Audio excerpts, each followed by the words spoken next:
नमस्कार बच्चों, स्वागत है एक बार फिर आपका मैथ वाले गुरुजी चैनल पर। उन्होंने फॉर्म भरा था, ठीक है। उन सभी को अब इंतज़ार है तो एडमिट कार्ड का। आज 21 तारीख है बच्चों, और आज की डेट में बच्चों लिंक एक्टिवेट होना था एडमिट कार्ड डाउनलोड करने के लिए, लेकिन कुछ कारण की वजह से लिंक एक्टिवेट नहीं हो पाया बच्चों, ठीक है।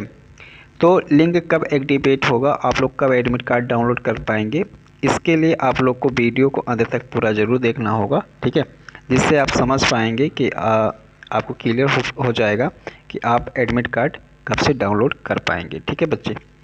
तो अच्छा, इसी क्रम में एक चीज़ और मैं आपसे बता देना चाहता हूँ कि इन दोनों एग्ज़ाम में अगर आप फॉर्म भरे हैं और तैयारी कर रहे हैं तो मेरी बात ध्यान से सुने। आप ध्यान से बच्चों अपना टाइम टेबल बना के तैयारी करें, ठीक है। मैं जितना क्वेश्चन करा दे रहा हूँ उतने क्वेश्चन को तैयार करें, और भी क्वेश्चनों को तैयार कर पाएँ तो तैयार करें बच्चों, ठीक है। चैनल के प्लेलिस्ट में जाएं, वहाँ पर Srinivasa Ramanujan talent search test का प्लेलिस्ट बनाया हुआ है। उस प्लेलिस्ट में जितने भी क्वेश्चन पड़े हुए हैं, जितने भी करवाए गए हैं वीडियो, सभी को देख डालें, ठीक है। तो इस तरीके से तैयारी करें। और भी आप लोग को मैंने बता दिया CBSE और NCERT के सिलेबस को आपको तैयार करना है बच्चों, ठीक है। तो आप लोग अपना तैयारी बनाएं, एडमिट कार्ड तो आ ही जाएगा, ठीक है। तो चलिए, आज का ये क्लास आप लोग के लिए क्लास 6, 7, 8, 9, 10 इन सभी बच्चों के लिए है। तो ये इस क्लास में कोई भी बच्चा होगा तो वीडियो को अंत तक पूरा ज़रूर देखना, ठीक है बच्चे। तो देखिए, यहाँ पर फर्स्ट क्वेश्चन दिया गया है कि 27/7 का दशमलव प्रसार है, ठीक है। तो मैंने इसका ऑप्शन इंग्लिश में लिख रखा है और आपको मैं हिंदी में भी समझाता चलूँगा बच्चों। तो अगर किसी बच्चे को ये प्रॉब्लम हो रही है कि सर हिंदी में ही करवाइए, तो कमेंट बॉक्स में ज़रूर बताइएगा बच्चों, या इस तरीके से समझ पा रहे हैं तो आप ये बताइए कि हाँ सर ठीक है, कोई बात नहीं, आगे कंटिन्यू करिए, ठीक है। तो चलिए, इसको देखो, 27/7 का दशमलव प्रसार है। तो आप अपने क्लास में बच्चों दशमलव प्रसार पढ़े होंगे, ठीक है, दशमलव प्रसार, ठीक है। तो दशमलव प्रसार कैसे होता है बच्चों, एक शांत होता है और एक कैसा होता है फिर बच्चों, अशांत होता है ना, अशांत।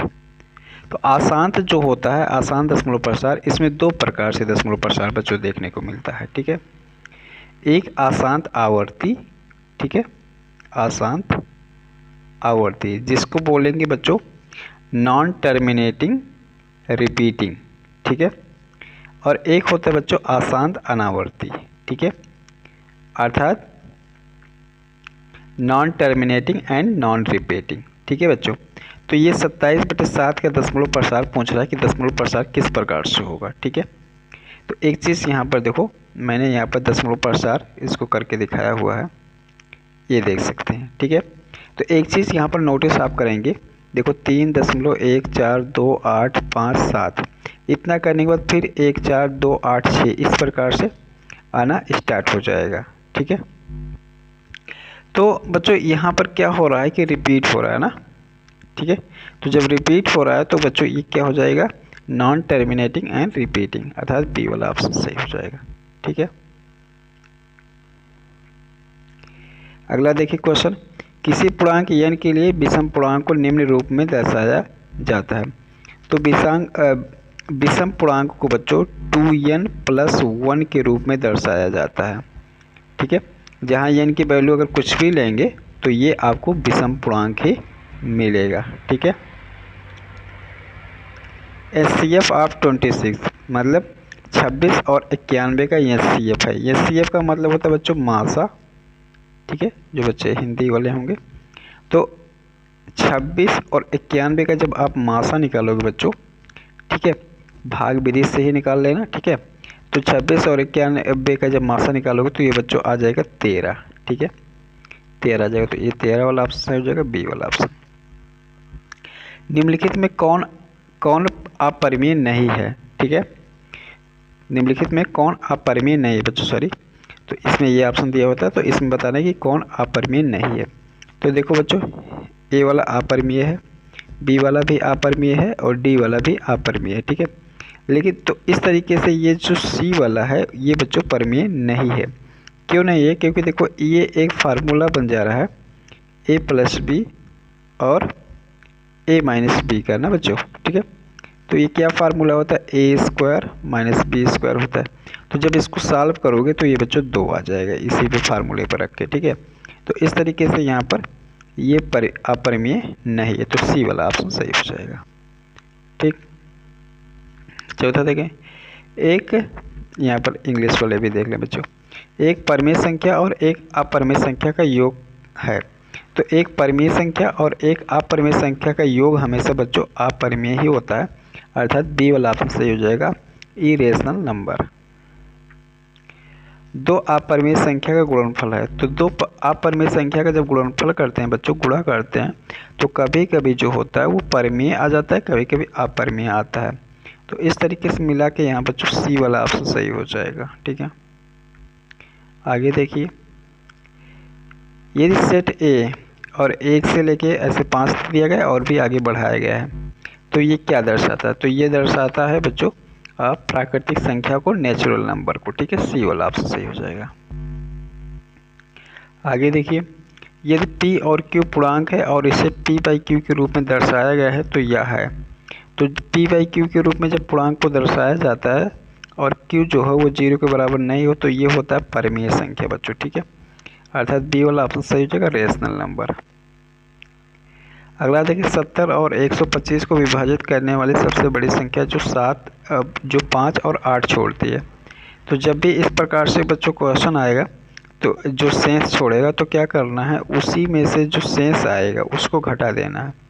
तो 70 में से 5 घटाएंगे हो जाएगा 65 बच्चों, ठीक है। और 125 में से 8 घटाएंगे तो ये हो जाएगा 117, ठीक है। अब 65 और 117 का जब मासा निकालोगे तो बच्चों ये 13 आ जाएगा, ठीक है। तो करेक्ट ऑप्शन यहाँ पर 13 हो जाएगा, ठीक है। यहाँ पर देखिए बच्चों, जिस बच्चे को कोई समस्या हो रहा तो यहाँ पर लगा के बताया भी गया है, उसको देख सकता है और उसको समझ सकता है, ठीक है। आगे समझिए, वह सबसे छोटी संख्या जो 1 से 5 तक सभी संख्याओं से विभाजित है, ठीक है।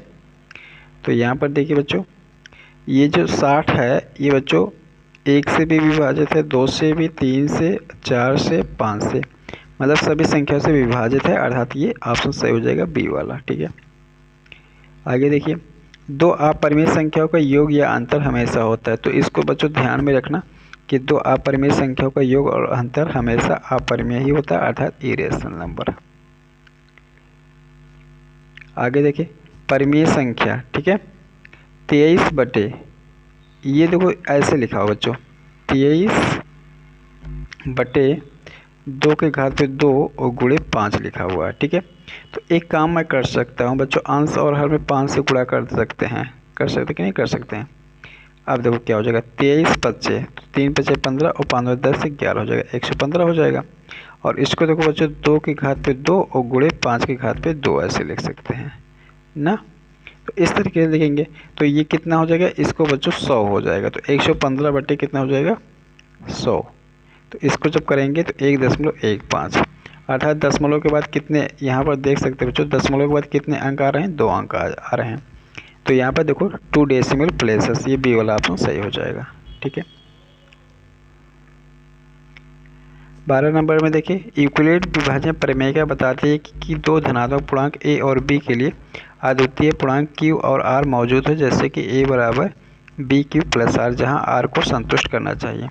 तो आर जो है संतुष्ट करता है बच्चों, ये आर जो होता है वो 0 से बड़ा या बराबर होता है, और जो बी से छोटा होता है, ठीक है। तो इस प्रकार से यहाँ पर सी वाला ऑप्शन सही हो जाएगा। किसी पूर्णांक m के लिए प्रत्येक सम पूर्णांक निम्न रूप का होता है। तो सम पूर्णांक, तो बच्चों किसी पूर्णांक m के लिए जो सम पूर्णांक होता है वो 2m के रूप का होगा, ठीक है। अर्थात यहाँ पर सी वाला ऑप्शन सही हो जाएगा। आगे देखो, यूक्लिड विभाजन एल्गोरिथम का उपयोग करते हुए 231 और 396 का एचसीएफ होगा। तो बच्चों यहाँ पर यूक्लिड विभाजन एल्गोरिथम का उपयोग करना है, अगर आपका मन करे तो करना, अगर ऑप्शन वाला आता है तो इस तरीके से कोई ज़रूरी नहीं है कि आप इसका एचसीएफ किसी भी विधि से निकाल के लगा सकते हो। तो जब इसका एचसीएफ निकालोगे बच्चों तो ये 33 आएगा, ठीक है। तो डी वाला ऑप्शन सही हो जाएगा। 15 नंबर देखिए, ये 65 और 117 का एचसीएफ। तो आपको पता है बच्चों कि 65 और 117 का एचसीएफ कितना आएगा, 3 आएगा, मतलब महत्तम 13 आएगा महत्तम समापवर्तक। और ये इसके बराबर है 65m माइनस 117, ठीक है। अब इसको बच्चों इसको 75 करके सॉल्व करेंगे और एम की जो वैल्यू निकालेंगे तो वैल्यू निकल के आएगा एम बराबर 2, अर्थात बी वाला ऑप्शन सही हो जाएगा, ठीक। आगे देखिए, 96 का अभाज्य गुणनखंड है। तो 96 का इस तरीके से बच्चों अभाज्य गुणनखंड जब आप निकालोगे ऐसे, ठीक है, तो ये जो है ये ए वाला ऑप्शन मिल जाएगा, आपको सही हो जाएगा। आगे देखिए, n square minus 1 is divisible by 8 if n is, n square minus 1 8 से विभाज्य है, ये एन है। तो एन यहाँ पर बच्चों इंटीजर नंबर है, मतलब ऑड इंटीजर नंबर होगा, ठीक है। तो सी वाला ऑप्शन सही है। आगे देखिए, किसी भी दो धनात्मक पूर्णांक ए और बी के लिए एचसीएफ इतना, एचसीएफ ए बी गुणे एलसीएम ए बी, तो ये हो जाएगा बच्चों ए गुणे बी हो जाएगा, ठीक है, ये ऑप्शन सही हो जाएगा। तो ये डी वाला ऑप्शन सही हो जाएगा, ठीक। आगे देखो, जब किसी धनात्मक पूर्णांक ए को 3 से विभाजित किया जाता है तो शेष आर के मान हैं। तो 3 से विभाजित किया जाता है तो आर के जो मान होंगे अर्थात शेषफल जो होगा वो 0, 1, 2 होगा, मतलब 3 से कम होगा। तो ये बच्चों ए वाला ऑप्शन सही हो जाएगा। तो मैं उम्मीद करता हूँ कि आपको इतना आसानी से समझ में आया होगा, ठीक है। इतना क्वेश्चन आप लोग जरूर तैयार करेंगे, आप लोग के एग्जाम में मिल सकता है। तो बच्चों अब आइए समझते हैं कि आप लोग का लिंक कब एक्टिवेट होगा एडमिट कार्ड डाउनलोड करने का।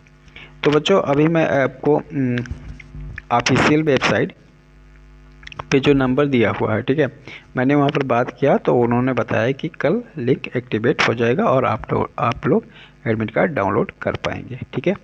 तो बच्चों उम्मीद करता हूँ कि आपको ये वीडियो अच्छा लगा होगा। वीडियो अच्छा लगा तो वीडियो को लाइक और चैनल को सब्सक्राइब जरूर करें।